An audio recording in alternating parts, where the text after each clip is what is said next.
Good evening everyone. So এখন ready হয়ে গেছি, একটু ঘুমিয়েছি, ঘুম থেকে উঠে এখন যাচ্ছি হচ্ছে গিয়ে রেশমিকে নিয়ে একটু স্নেহার ঘরে যাব, স্নেহার সাথে একটু দেখা করবো, কারণ স্নেহা অনেক করে বলেছে ওর সাথে ওর ঘরে যাওয়ার জন্য, ওর সাথে দেখা করার জন্য। তো ওই আর কি একটু রেশমিকে নিয়ে ওর ঘরে যাব। সো চলো এখন বেরিয়ে পড়ি, বৃষ্টিও পড়ছে তার জন্য আমি ছাতা নিয়ে নিয়েছি। সো চলো বেরোনো। অনেক দিন পরে এইভাবে হাঁটছি লক্ষ্মীপুরের রাস্তায়, আগে টিউশনে যেতাম, এখন এই যে এই গলিতে সুমেদাদের ঘর, আর এটা হচ্ছে গিয়ে আমার স্কুল। চলো দেখাই তোমাদেরকে স্কুলটা।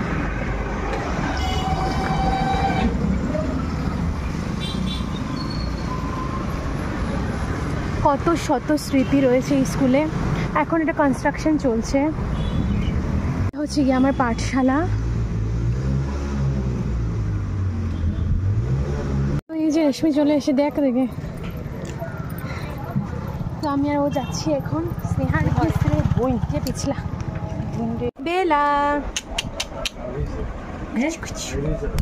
খালো কুচি কুচি কুচি কুচি কুচি কুচি। তো এই যে আমি চলে এসেছি স্নেহার ঘরে। এই দেখো অনেক দিন পর।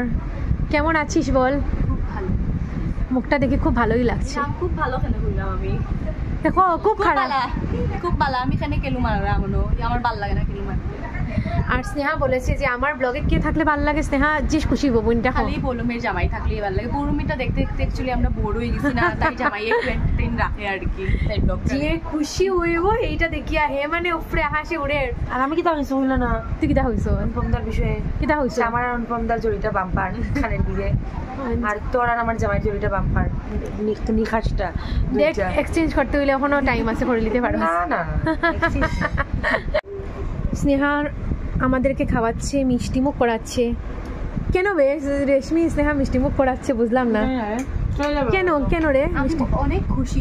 তুই না কইলা খাইতে না বে, খাইতো না কইয়া সব মারে রে বই। তুই জিনিস দেখছিস নি? কইছে না খাইতো না আমার করে। আরে পরোটা কমা, ঘুগনি কমা, সস দে, চিনি দে, সব মারলো রে। এই সিঙ্গারাটাও স্বাদ না?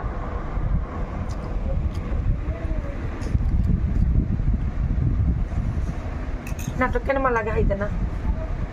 তো সিনেটারি গুদ্দু পাখি চিনো চিনো চিনো চিনো।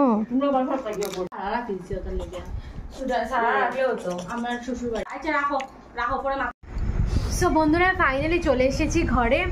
আর আমি স্নেহার ঘর থেকে তারপরে আমি ইয়ের ঘরে কি বলে দিদিমণির ঘরে গিয়েছিলাম একটু দিদিমণির সাথে দেখা করতে। তারপরে বৃষ্টি চলে এসেছিলো, তো বাপ্পাকে ফোন করেছিলাম, তো বাপ্পা আমাকে নিয়ে চলে এসেছে। তো তার জন্য আর ব্লগ করতে পারিনি। বৃষ্টি চলে এসেছে, এখন ঘরে এসে গেছি, না হলে পুরো মানে একদম ভিজে গেছিলাম। এখন একটু শুকিয়ে গেছে, যদি এতটা বৃষ্টি পাইনি, ছাতা একটা নিয়ে নিয়েছিলাম উপরে। আর দিদিমণির ঘরে গিয়ে আর ব্লগ করা হয়নি, গুড্ডুকে জাস্ট একটু দেখিয়েছি, আর ভুলেও গেছে আমি ব্লগ করতে অ্যাকচুয়ালি। তো যাই হোক ঘরে চলে এসেছি। সো দেখতে থাকো তোমরা ব্লগটা। এই যে আজকে হচ্ছে এখানে পাঁঠার মাংস, যদিও আমি ততটা খেতে পারবো না, আমার পাঁঠার মাংস খেলে একটু প্রবলেম হয়ে যায়, আমি অল্পই খাবো, অল্পই হচ্ছে এখানে। আর দেখো আমার ভাই খাওয়া স্টার্টও করে দিয়েছে, 2 পিস খেয়েও নিয়েছে। আর কত কিছু যে মানে খাচ্ছে, সন্ধ্যা থেকে ফুচকা খেলো, তারপরে 12 মজা, তারপরে চাট, মানে কিচ্ছু আর বাকি, বড়া, কিচ্ছু আর বাকি রাখেনি, কিন্তু কিচ্ছু আর বাকি রাখেনি। আমি তো খাইনি এত কিছু, ও কিচ্ছু আর বাকি রাখেনি। এখন দেওয়া আবার মাংস, আবার ভাত দিয়েও মাংস খাবে। দেখো আমি জাস্ট 2 পিসই নিয়েছি আর একটু আলু নিয়েছি, কারণ আমার মাংস খেতে একদমই ইচ্ছে নেই, আর সাথে টক রয়েছে, কালকের মুখির টকটা রয়েছে, ওইটা খাবো আমি, কারণ ওইগুলোই আমার জন্য পারফেক্ট। এই এত মশলা ফসলার খাওয়া দাওয়া আমার শরীরের পক্ষে একদম স্যুট করছে না এই কয়েকদিন থেকে।